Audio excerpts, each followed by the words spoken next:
네, 고려아연의 경영권 분쟁이 분수령을 맞았습니다. 공격에 나선 MBK 파트너스 연합이나 방어하는 고려아연 양측 모두 확실한 과반 지분을 확보하지 못하면서 고려아연이 승부수로 던진 유상증자가 불공정 논란에 휩싸였죠. 세계 제1의 비철금속 재련 회사의 운명, 과연 어디로 갈지 전문가들의 얘기를 들어보겠습니다. 김용진 서강대 경영학과 교수, 박주근 리더스 인덱스 대표 나오셨습니다. 어서 오세요. 네, 안녕하세요. 반갑습니다.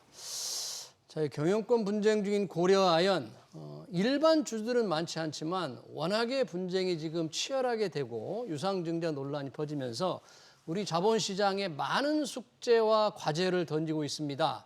이 대주주, 기업의 대주주들도 지금 눈여겨보고 있는데 이 경영권 분쟁 중에 고려아연이 갑자기 2조 5천억 원의 유상증자 계획을 발표했습니다.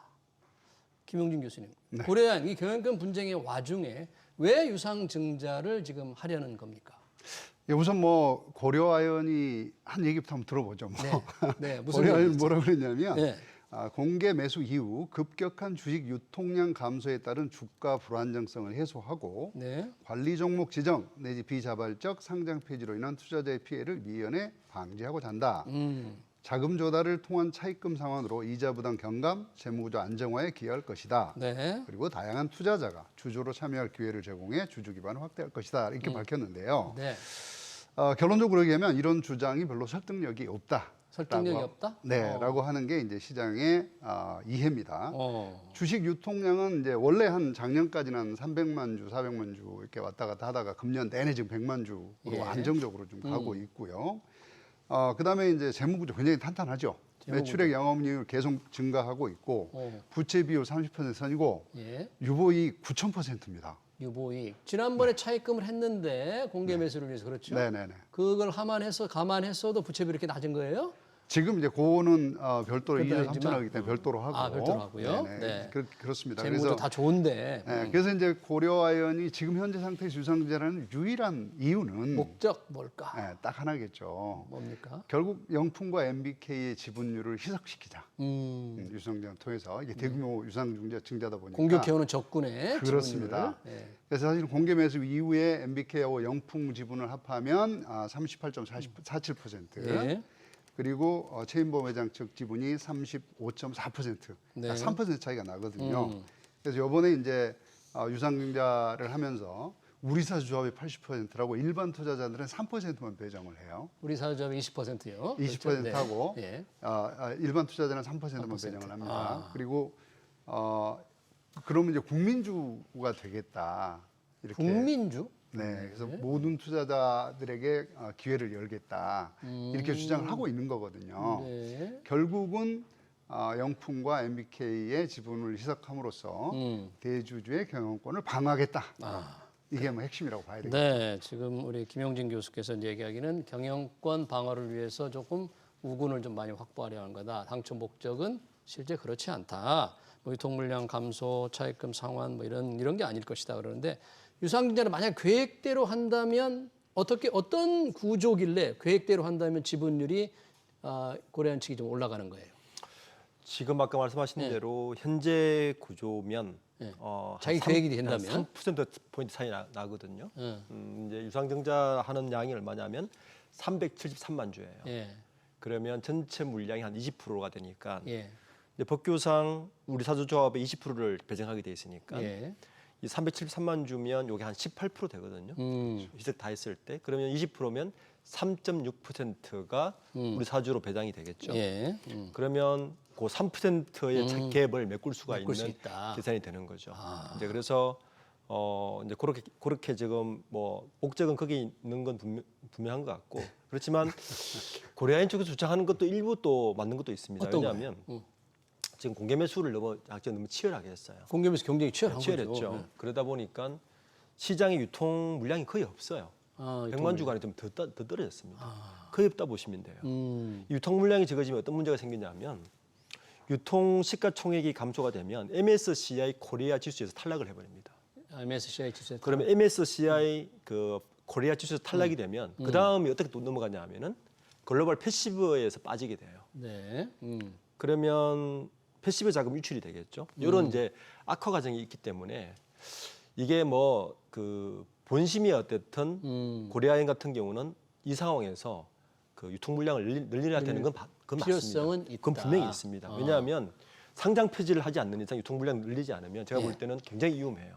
그러니까 그 부분은 맞는데 이 유상증자의 타이밍 이런 것들을 보면 이 부분도 속일 수는 없는 거죠. 왜냐하면 3%포인트를 이걸로 그냥 메꿀 수가 있으니까 사실은 그 부분도 뭐 감출 수는 없는 거죠.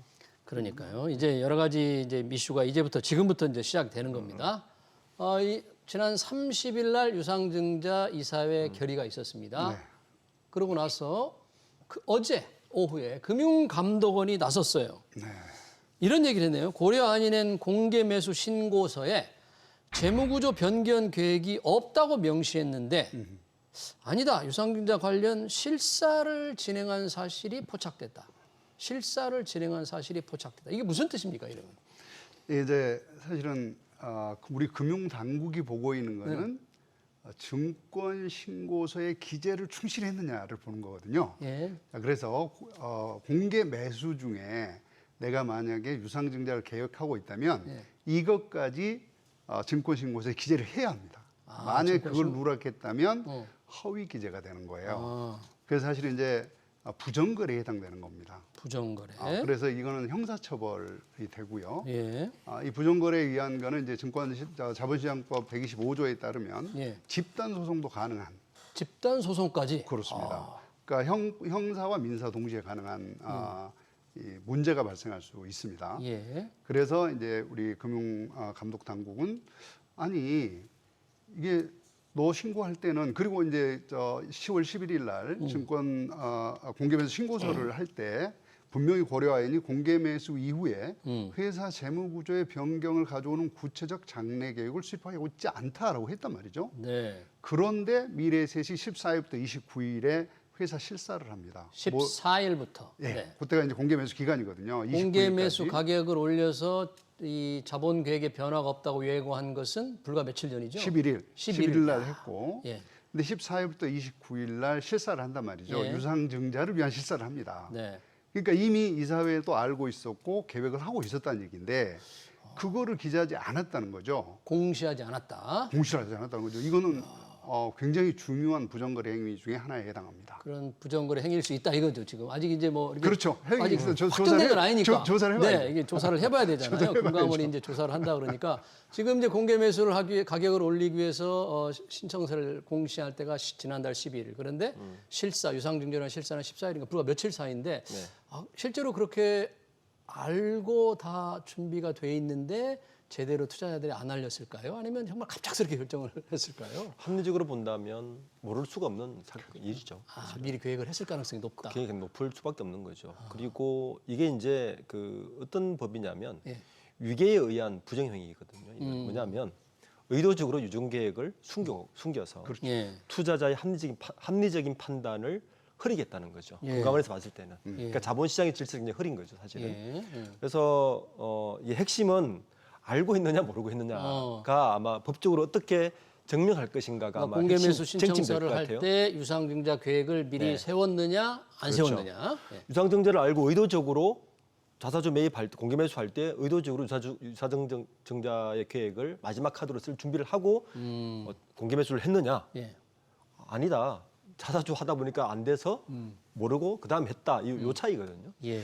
이걸 이제 그 법적으로 이제 증명을 하기 어떻게 할지 모르겠지만 만약에 그렇다면 굉장한 위험한 거죠. 그래요? 그러니까 실제로 네, 이제 그렇습니다. 문제가 고려아연이 이렇게 발표를 했거든요. 유상증자를 하는 가장 중요한 이유가 예. 차입금 상환이란 말이에요. 차입금 상환. 그렇죠. 그러니까 지금 2조 3천억을 빌려서 2조 5천억을 유상증자한 다음에 예? 2조 3천억은 상환을 하겠다는 거예요. 차입금을. 차입금을 갚겠다. 공개매수 할 때 빌린 돈을. 빌린 돈을. 그 얘기는 무슨 얘기냐면 이미 알고 있었다는 얘기가 되는 거죠, 사실은. 그렇지 않다면 이게 갑자기 실사를 14일부터 19일까지 들어간다. 이거는 조금 이상한 얘기인 거죠. 그래요. 지금 공개 매수를 관리 사무화를 한 곳이 미래에셋이고 그렇습니다. 유상증자 주관사도 미래에셋 증권이에요. 그렇습니다. 자, 이 미래에셋 증권에서 금융감독원이 실사를 나갔습니다. 네. 미래에셋 증권을 통하면 뭔가 이게 드러나고 상당히 미래에셋 증권도 지금 아주 난처한 입장이 좀 빠지겠네요. 그렇겠죠. 아무래도 뭐 두 곳 둘 다를 미래에셋증권 했다는 것 자체가 예. 예, 방금 말씀하신 것처럼 모를 수가 없는 이제 의심을 하게 되는 거죠. 그곳에서 공개 매수도 하고 유상증자도 같이 해버리면 예. 부서가 뭐 같은 회사라면 모를 수가 없는 일인데 거기다가 이제 더 이제 자본시장에서 어제 많은 분들이 화가 난 이유는 예. 지금 시장가가 150만 원까지 찍었는데 그래요. 그 공개 매수 막 경쟁이 지분 경쟁이 붙으니까. 공개 매수가를 67만 원을 했다는 거예요. 예. 유상증자 가격을. 그 부분에 쇼크를 받은 거죠. 이게 말이 67만 원이지 원래 이제 이게 그 기준가를 다시 재조정하게 돼 있어요. 12월 4일 날. 지금은 67만 원 유상증자 가격인데 그 바뀐다 이거죠? 바뀌죠. 왜냐하면 지금처럼 이 정도 가격으로 떨어지면 67만 원이 아니라 50만 원대까지 떨어질 가능성이 높아 보입니다. 왜냐하면 이 기준 가격을 평균을 얘기해서 공개를 하게 돼 있거든요. 근데 그러면 기존의 주주들은 가만있을 수가 없죠. 진짜 황황스럽네요. 그래서 그런 부분들도에 대해서도 이제 그거를 알고 있기 때문에 미리 밝힐 수가 없는 것 아니냐는 것도 사실 생각해 볼 수 있는 거죠. 그렇게 생각을 해야 되고 예. 증권사 입장에 자본시장법은 또 증권사에게 의무를 주고 있습니다. 어떤 불법 행위인 줄을 알면서도 실제로 그 불법 행위가 불건전 영업 행위가 진행되도록 하는 것은 처벌감입니다. 처벌이 됩니다.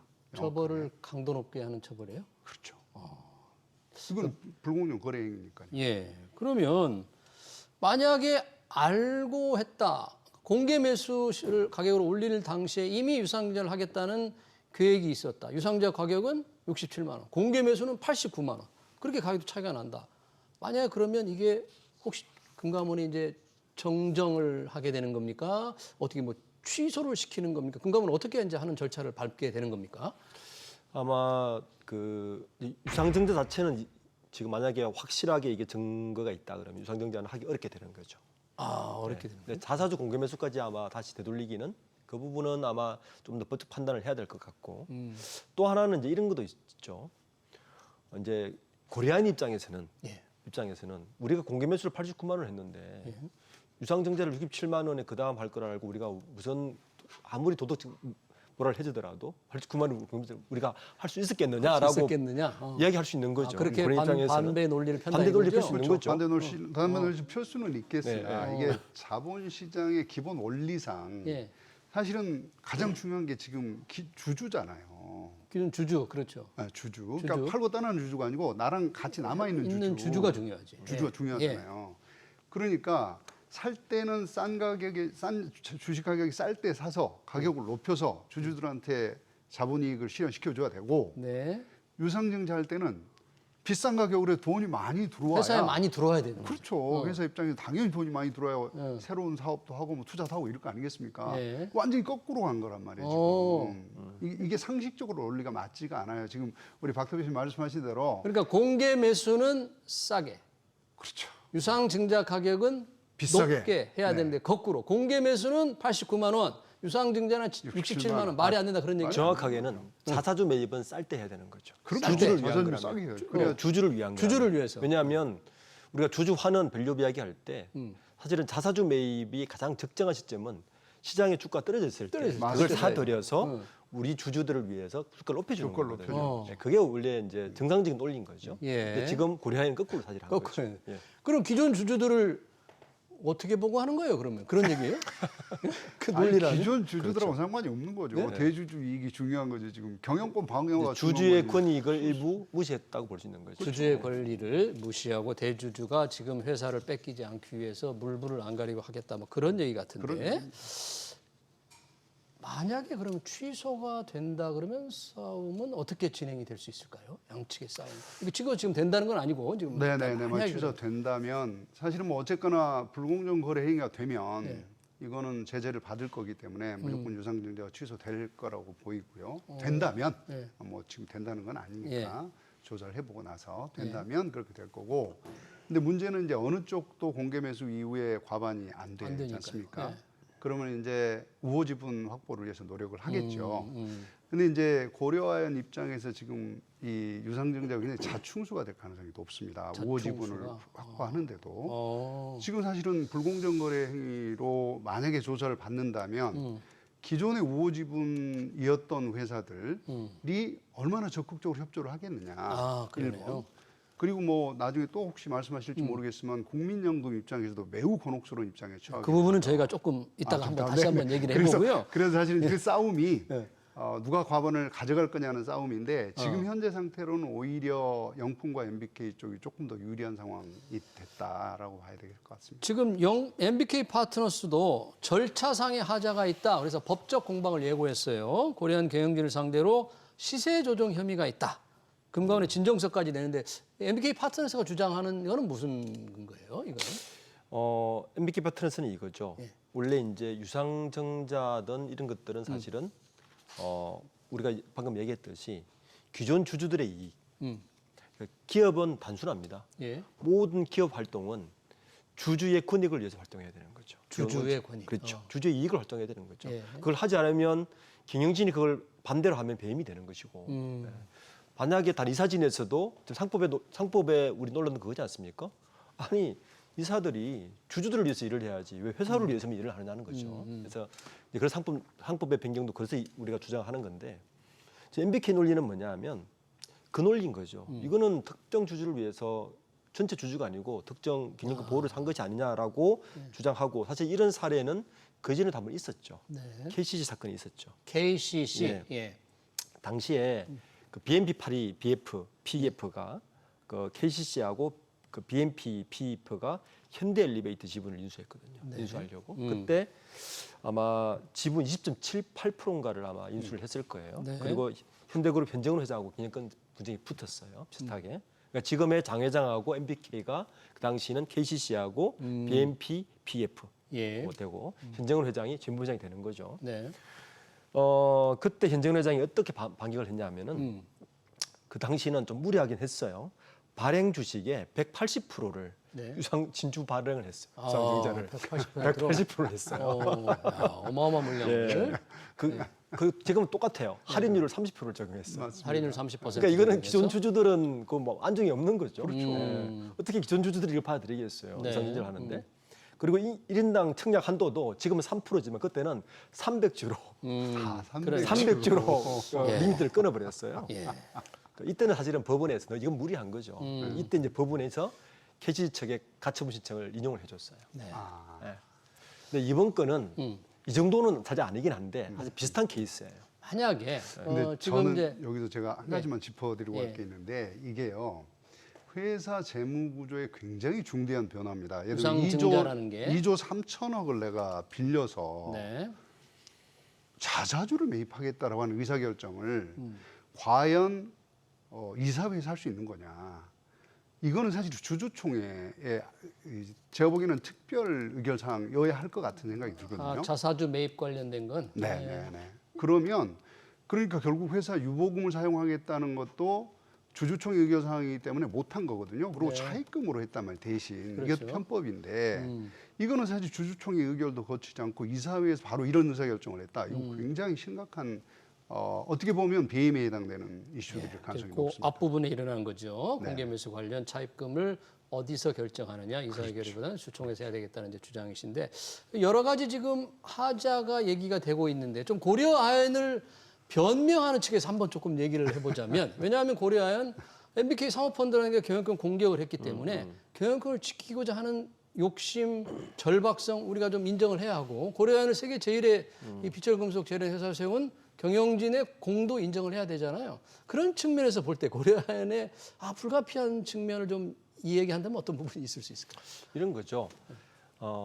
전부 회장 입장에서는 경영권을 방어할 수단이 없었던 거죠. 다른 수단이 없다. 네.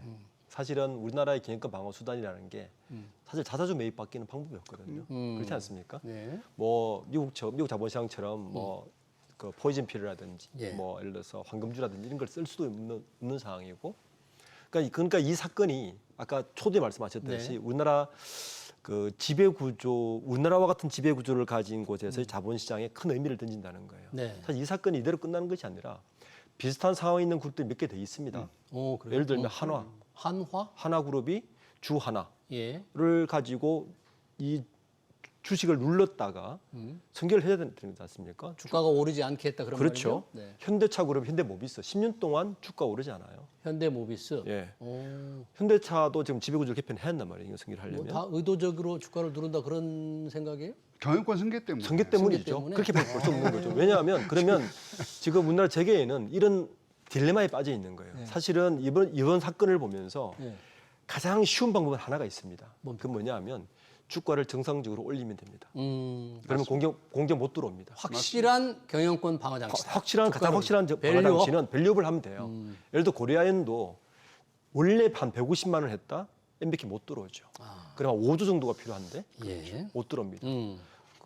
이게 가장 확실한 방법인데 그렇게 하면 아시다시피 상속세가 너무 많이 나옵니다. 또 상속이 문제구나. 그러니까 이 상속세. 딜레마에 싸우면서 예.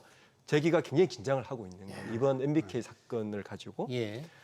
그렇게 본다면 이제 재무회장 쪽에서는 방금 말씀하신 대로 네. 억울한 부분이 있는 거죠. 우리가 네. 키웠는데 열심히 키웠는데 돈 가지고 달려들어서 교육권을 그렇죠. 뺏겠다 그러니까. 예. 그러니까 이번 사건이 양쪽에 뭔가 미묘한 의미를 주고 있는 거죠. 알겠습니다. 네. 지금 우리가 이 고려한 경영권 분쟁 얘기하면서 잠깐 우리 김용진 교수님이 언급하셨지만 국민연금 얘기를 하지 않을 수 없어요. 아, 네. 국민연금 저희가 알기로는 9월 말 현재 지분이 7.48%입니다. 9월 말 기준이에요. 네네. 지금은 이제 11월 1일인데 7.48인데 이게 6월에 비해서 한 7만 주 정도 팔았다 그래요. 맞습니다. 근데 10월에 어떻게 했을지 모르겠는데 국민연금이 이 의결권 향방의 선택권, 이른바 캐스팅 보트를 주인에 안 주인에 하는데 뭐 그래야 되는 거예요? 국민연금 입장은 어떻게 해야 되는 거예요? 사실 이게 좀 곤란한 질문이죠, 말이죠.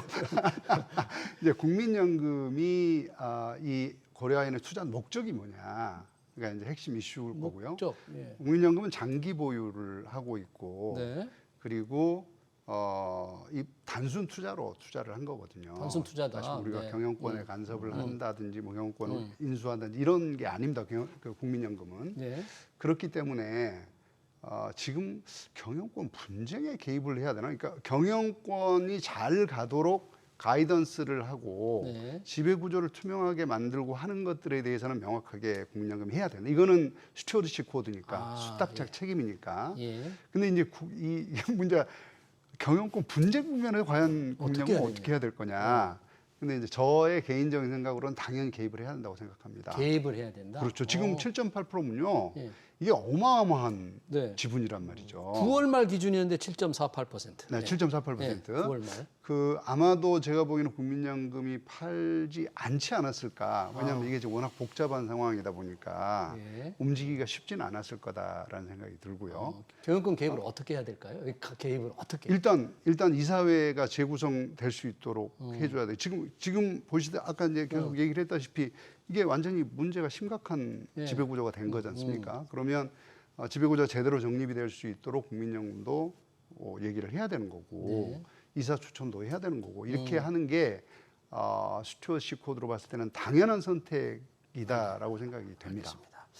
근데 국민연금이 그러면 이 지분을 산 게 목적이 뭐냐? 단순 투자 목적이니까. 단순 투자라면 이익을 많이 내면 되는데 주가가 엄청나게 오른 적이 있었잖아요. 150만 원까지 올랐으면 그때 안 팔고 국민연금 뭐 했나? 내 노후 보장하는 측면에서 이익을 더 챙겨야 되겠는데 이런 질문이 충분히 나올 수가 있는데 나올 수 있죠. 박주근 대표님, 국민연금 그 이후에 주식 좀 뭐 팔았다는 얘기도 있고 더 팔았다는 얘기도 있어요. 혹시? 네. 저는 이제 김 교수님 의견에는 사실은 뭐 일부분 동의를 하지만 그 균형권 분쟁에 관여해야 된다는 것은 조금 반대 입장이에요. 예, 왜냐하면 왜요? 이미 국민연금은 아픈 상처가 있지 않습니까? 삼성물산, 일금물산, 제일모직 합병할 때 때. 이미 뭐 네. 정권 이런 게 있었고 국민연금은 지난 3월달에 투자 목적을 단순 투자로 이미 공시를 바꿨어요. 네. 네. 그리고 제가 알기로는 지금 7.48%인데 국민연금은 5% 이상 지분을 가지고 있지만 예외 규정을 뒀죠. 그러니까 공시 예외 규정을 뒀죠. 네. 그래서 분기에 한 번씩 공시를 하게 돼 있어서 분기에. 10월 달에 변동은 전혀 공시가 되지 않고 있죠. 요거는 내년에 공시가 됩니다. 지금 더 팔았는지 아직 만약에 국민연금이 이 시국에 주식을 팔지 않았다면 일부 배임 소지도 있죠. 있을 수 있죠. 있을 수 안 있죠. 팔아 더 안 팔았다면 기관 투자자는 배임 소지가 분명합니다. 충분히 이익을 누릴 수 있는데 만약에 주가가 경영 분쟁이 다 끝나고 3월 나중에 다시 60만 원 언더로 떨어졌어요. 그럼 배임이 되는 거죠. 저는 팔았을 거라 보고요. 팔았을 국민연금이 거라고? 지금 일설에 의하면 한 5% 언더까지 내려갔다는 설이 있습니다. 아, 좀 팔았을 거라. 네. 그리고 이 고려아연의 주식은 다른 주식과 조금 차별이 있습니다. 예. 기본적으로 유통량이 되게 적고요. 네. 주식 보유자들의 90% 이상이 기관 투자자예요. 기관 투자가. 사실은 MBK가 이거를 알고 들어온 전략입니다. 어. 기관 투자자들은 이 배임 행위 때문에 공개 매수를 걸면 팔 수밖에 없는 구조를 가지고 있어요. 네. 메커니즘이 그렇게 돼 있는 거죠. 개인 투자자들은 뭐 계속 시가를 보면서 팔고 사고 올 수 있지만 기관 투자자는 담당자가 안 팔면 배임이 되니까 네. 그걸 알고 공개 매수로 들어왔단 말이에요. 근데 국민연금에서 빠져나올 수는 없죠. 근데 두 번째는 뭐냐면 이게 과연 환율을 주실 것인가인데 지난 주주총회에서도 국민연금은 기계적인 중립을 지켰습니다. 맞아요. 1대1 줬어요. 아. 물론 스튜디오스 코드가 있습니다. 있는데 국민연금은 단순 투자의 목적이라면 투자 수익률, 그러니까 그 순수 목적에 가야 된다. 그러니까 이 싸움에서도 누가 과연 고려아연의 가치를 높여줄 것인가의 기준으로 판단을 해줘야지. 그럼요. 네. 이걸 뭐 경영권 분쟁에 감나라 대출나라 하기 시작하면 사실은 이 판례가 한번 생기면 앞으로 국민연금이 이제 계속 커질 거 아닙니까 우리나라에? 그럼요. 네. 지금 5% 이상 지분을 가진 기업이 360개고 10% 이상의 대주주 지분을 가진 기업도 50여 개 달합니다. 국민연금이. 상당한 문제가 되죠. 그럼 네. 정권이 바뀔 때마다 여러 가지 문제가 되기 때문에 저는 경영권에 직접 참여해서 뭔가를 자기 어떤 의사를 밝히는 거는 좀 무리수가 있다고 보고 그러니까 단순 투자라는 목적의 일관성을 지키려면 장기적으로 고려아연의 밸류업을 누가 해줄 것인가의 판단을 가지고 네. 저는 판단해 줘야 된다. 제가 근데 드리는 그런 말씀이 부분은 그거예요. 제가 좀 정리를 하자면 그런 부분은 생각은 비슷한 것 같아요. 네. 직접 간섭 좀 경영에 개입을 해야 된다는 것도 목적이 뭐냐? 기업 가치를 더 올릴 수 있는 쪽에 지배 구조를 하는 사람이 뭐냐 이런 측면인 것 그렇습니다. 같고요. 네, 그 얘기죠. 좀 이제 너무 간섭을 많이 하면 안 된다 하지만 그래도 가치를 올려야 된다는데 가치 올리는 건 분명한 거죠. 이제 우리 시청자도 그런 댓글을 달았는데 이제 궁금한 게 그런 거예요. 지난번에 고려아연 측에서 공개 매수가를 89만 원을 제시했잖아요. 근데 만약 경영권 분쟁이 끝나고 나면 누구나 가격이 경영권 분쟁 전으로 갈 거다 이렇게 예상하잖아요. 그러면 어떻게 되느냐 이거지. 89만 원대 안 팔고 있었던 국민연금 뭐 했느냐 이제 그때 심각한 문제가 있다 이거죠. 물론 이제 이게 사실은 우리가 기금 평가를 할 때 기금을 이제 기본 장기 계획이 있고요. 수급 계획이 있고 그리고 전략적 이제 매 연도가 되면 전략적 자산 배분, 전술적 자산 배분, 종목 투자 이렇게 해서 이제 그거를 맡기거든요. 그래서 아주 단기적인 이슈에 아주 민감하게 반응하지는 않는다. 일반적으로 기금들의 경우는. 예. 그게 제가 알고 있는 상식인데 요번 사태에서 과연 이걸 단기적으로 봐야 되냐 장기적으로 봐야 되냐 이게 조금 헷갈립니다. 사실은. 그래서 말씀하신 대로 박 대표님 말씀하신 대로 이게 배임이 될 수도 있을 것 같고 제가 보기에는 배임 아니라고 저는 보거든요. 설령 팔지 않았다 하더라도 안정화된다면 팔아도 큰 문제는 없을 테니까 예. 그런 차원에서 조금 봐야 되지 않나요? 알겠습니다. 국민연금 상당한 큰 숙제를 던졌는데 지금 국민연금만 지분이 있는 게 아닙니다. 고려아연 측은 경영회사 측에서는 현대차, 한화, LG를 주요 주주인데 이게 우군이라고 생각하고 있는 거죠. 우군이라면 보통 유상증자에 참여할 텐데 이번 상황에서 과연 우군이라고 하는 현대차, 한화, LG 유상증자 진행된다면 어떻게 할까요? 반갑지 않은 소식이죠. 반갑지 않은 소식. 네. 우선 지금 자사주를 만약에 이번에 11%를 매집했으니까 이거 소각해버리면 일단 희석되지 않습니까? 그렇죠. 일단 지분량이 좀 떨어지는 데다가 유상증자하면 지분량이 또 떨어지는 거란 말이에요. 예. 그렇게 해서 주가가 오르면 좋은데 만약에 떨어지면 굉장히 고민스럽겠죠. 근데 고려아연 쪽은 이렇게 계속 이야기를 하고 있는 것 같아요. 어차피 LG화학이나 한화나 현대자동차는 뭐 2차 전지나 이런 걸 보고 장기적 투자자로 들어왔기 때문에 큰 변동이 없을 것이다라고 이야기하지만 실제 그 기업들은 고민이 많을 것 같습니다. 그래요. 유상증자에 유상증자 계획대로 된다면 참여할지 이탈할지. 이 선택이 그 지배 주주라고 하는 주요 주주라고 하는 분들 상당히 어렵겠어요. 지금 머리가 좀 바쁠 텐데. 그래서 실제로는 이제 우리 박 대표님 말씀하신 대로 여기가 참여했던 가장 중요한 이유는 자기 생태계거든요. 예. 재료하고 2차 전지하고 이런 것들을 만드는 생태계이기 때문에 조금 더 안정적 생태계를 구축하자는 차원이 들어가 있었던 건데 문제는 정상적인 상황이었다면 예. 100% 참여합니다. 유상증자. 유상증자에. 네. 근데 지금 상황이 정상적이라고 보기 어려운 상황이기도 하고 만약에 이게 문제가 생기면 자기들 스스로 배임 이슈에 걸려요. 아, 그 주주들도 그렇죠. 자기 주주들한테는 배임 이슈가 되는 거죠. 그게 예. 잘못 투자를 한 셈이 되는 거고 혹여 회사의 이 이름에 누가 될 가능성도 있는 상황이 되니 예. 예컨대 뭐 시세 조정 이슈 검사하겠다 이렇게 가서 여기 우군들도 참여하지 않는 이런 거 나오면 굉장히 복잡해집니다. 그래서 예. 굉장히 주춤거릴 거고 지금은 소극적으로 변하지 않겠느냐라고 제가 보고 있습니다. 예. 지금 고려한 측이 이제 유상증자를 위해서 2조 5천억 원 이사회 결의를 하는 순간 주가가 폭락을 했죠. 하한가까지.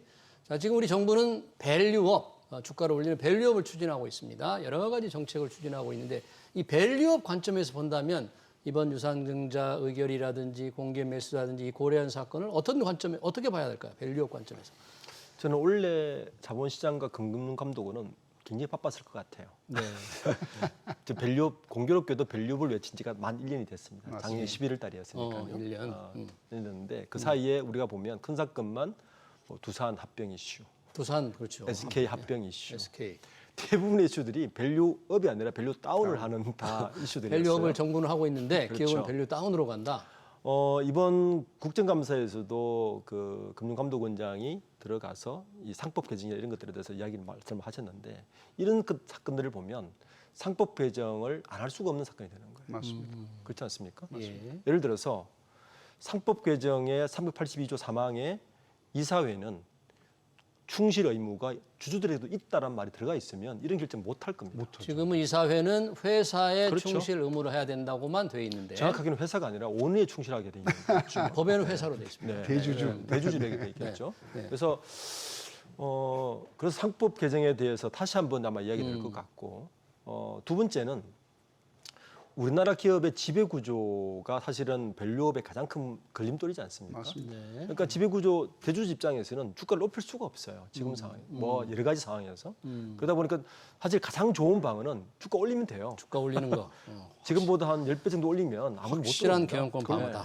네. 예. 그것은 먹을 게 없으니까 못 들어오는 거죠. 네. 근데 그런 데 대한 지배구조 개편에 대한 생각할 점. 그리고 우리나라 자본시장에서 사실 이런 것도 허용을 해다 봐요. 자본시장은 돈이 있으면 들어와서 투자 수익을 남게 해줘야 되는 거예요. 그렇죠. 예, 그게 자본시장 원리죠. 네. 예, 그런 것들에 대해서 어디까지 우리가 또 허용할 준비가 되어 있느냐. 이번에 일본의 사례가 중요한데 일본의 세븐일레븐이 캐나다에서 사갔어요. 엄청난 금액을 사갔습니다. 예. 국부 논란 전혀 일어나지 않았어요. 일본 주주들은 다 캐나다에서 찬성하고 충분히 같이 이런 것들에 대해서 좀 성숙된 자본시장으로 가는 좀 이정표가 돼야 되지 않을까 생각합니다. 알겠습니다. 김영준 교수님에도 묻겠습니다. 이번 고려한 사태 아직 끝나지 않고 지금 한창 치열하게 되고 있지만 밸류업 관점에서 혹시 좀 더 추가하시거나 좀 새로운 관점이 있으시다면 어떤 게 있을까요? 제가 보기에는 우선 이게 가장 먼저 정의를 하고 와야 될 게 네. 주식회사지 않습니까? 이 회사들이 전부 다 네. 주권 상장 법인이에요. 예. 주식회사 주인은 누굴까요? 주인은 누구냐? 주주죠. 주주다. 근데 우리는 삼성과 현대가 LG가 이렇게 가문을 얘기를 하고 있습니다. 그 사람 지분 몇 퍼센트 안 됩니다. 네. 그 사람들 경영권 방어를 하기 위해서 아까 말씀하신 대로 주가 올릴 수 없습니다. 그리고 배당할 수 없습니다. 그러니까 전부 다 손해는 소액 투자자들이 보는 거예요. 일반 투자자들이 보는 겁니다. 그래서 이제 지배구조를 만들어야 되는데 지배구조의 핵심은 이사회입니다. 이사회. 지금 우리 TSMC하고 삼성전자 이사회를 한번 보십시오. 네. TSMC는 다 전문가들, CEO들, 교수들 중에도 다 전문가 교수들 들어가 있고요. 우리는 대부분 금융 전문가, 법 전문가 이런 사람 들어가 있습니다. 그 사람들 경영에 무슨 도움을 주겠어요? 그리고 공정하고 객관적 의사결정과 투명한 의사결정에 무슨 도움을 주겠어요? 그게 개별 기업의 이사회가 지배구조의 핵심으로서 역할할 수 있도록 법제도를 만들고 상법 개정도 마찬가지고. 알겠습니다. 네, 그 부분을 네. 해야 합니다. 추가를 하신다면 이사회의 독립성, 투명성을 높여야 된다는 중요한 과제를 던지고 있다. 네. 이렇게 정도를 하겠습니다. 고려한 경영권 분쟁, 새로운 변수로 등장한 유상증자 관련해서 얘기를 나눠봤습니다. 지금까지 김용진 서강대 경영학과 교수, 박종훈 리더스 인덱스 대표였습니다. 고맙습니다. 네, 네, 수고하셨습니다. 네.